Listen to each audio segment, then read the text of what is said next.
Hey, Void. So, going some classic anime for me, so bear with me on this one. It's been a long time since I've seen this, and this is one of those things that it's been sitting in my collection for a long time, so I thought it was worth a rewatch. And just to see how well it held up. And that's The Vision of Escaflowne, usually just shortened to Escaflowne. Now, this one actually did air on American TV for a while, and was fairly uncut, if I recall. But I never actually got into it myself when it was on TV, just because I would only catch random episodes, and with a story as well, a series as story driven as Escaflowne, well, it was hard to break into, which I suppose I can understand why a lot of American cartoon stations would prefer shows that they can air in any order. I guess I can understand that a little bit here. But regardless, once I did finally get into anime and it was a title I was familiar with, I gave it a watch and really did enjoy it.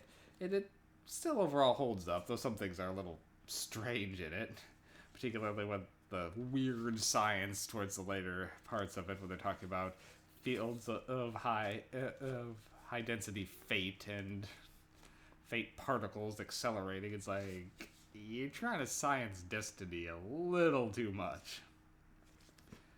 Alright, so follow this is one of it's much earlier isekai. This one was circa 1996, I believe, and essentially features a typical high school girl with maybe a little bit of psychic tendencies.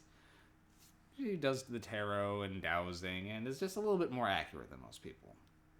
Well, when she stumbles into an alternate world, that's the world of Gaia, which is where from Gaia you can see the Earth and the sky, so they call it the Mystic Moon.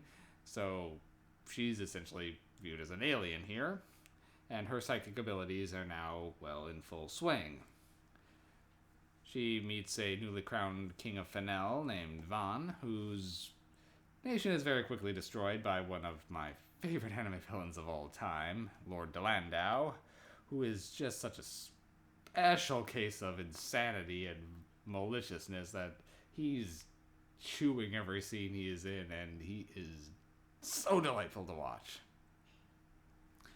Anyway, and so they set out to try to make their way, her trying to find her way home, him trying to find a way to avenge his fallen kingdom, and they go to the nearby country of Asturia, meet Alan Shazar, a knight in shining armor, essentially, and from there on try to thwart the machinations of the Zybok Empire, who are trying to control destiny to bring about their version of a perfect future.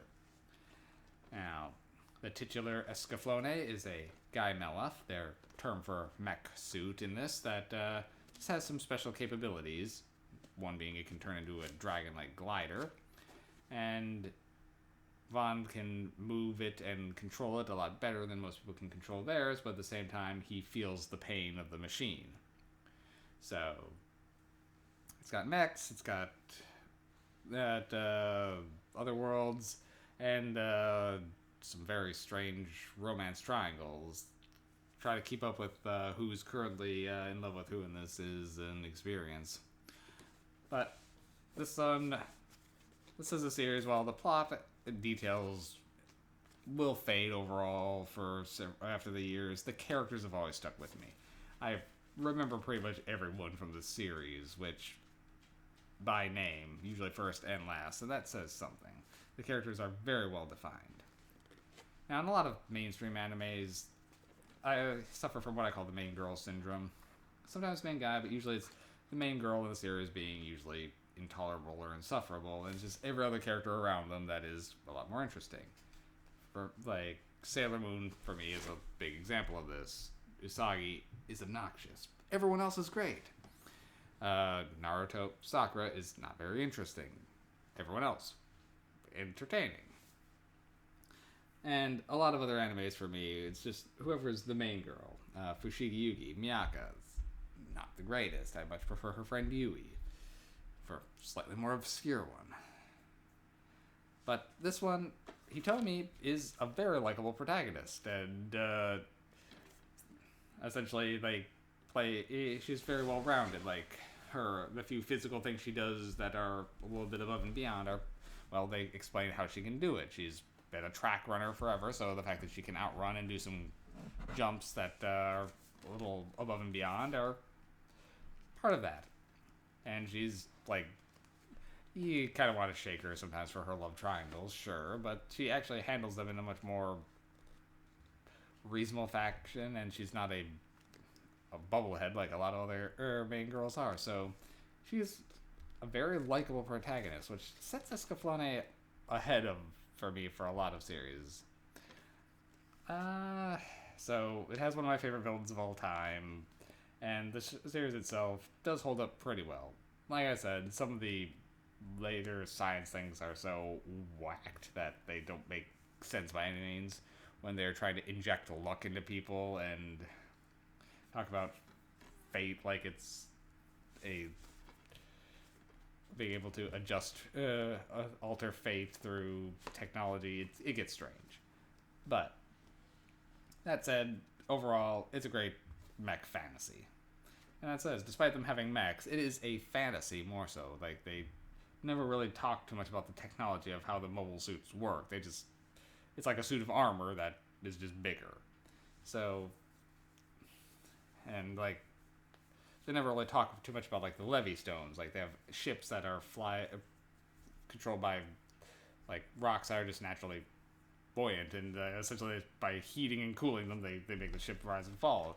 They just kind of explain it very naturally. So the world building of this is very good. And the soundtrack doesn't have to go as hard as it does, but man, this one hits it for me. So Escaflowne, I rate it very highly. It is a little dated, but not over much. It still holds up very well. So I've been trying to wrestle where to put Escaflowne. It's 26 episodes, so it doesn't even take too long. But one rant I will give is about like early 2000s anime DVDs where they really milked things. Essentially, this collection wasn't too expensive back then. I don't know what it goes for now. But usually you had to buy anime by the disc at first. And usually they only put like 3 to 4 episodes on a disc, which is bullshit. So this is 26 episodes across 8 discs. That is not necessary. So yeah, it's essentially I have like 2 4-pack disc things here. It's like half of them have 4, most of them have 3. Come on. I mean, it has been since re-released, I know, on Blu-ray, and it's much slimmer. Well, that rant over. MacGuffins. Tricky to give this one. At first I was thinking about 7, but the more I'm talking about it, the more I do really like this series. So for me, the flaws of this one really are few, so I could give Escaflowne, I'll say 8 MacGuffins. Yeah, we'll go 8. It's good. Definitely worth watching or rewatching if you haven't seen it in a while. It holds up. Alright. I'll see. You'll probably be getting a couple more Shudder treks coming up soon, and I'm going to see if I can get a chance to watch the movie for Escaflowne coming up too, so look out for that. Alright, Void. Have a good night.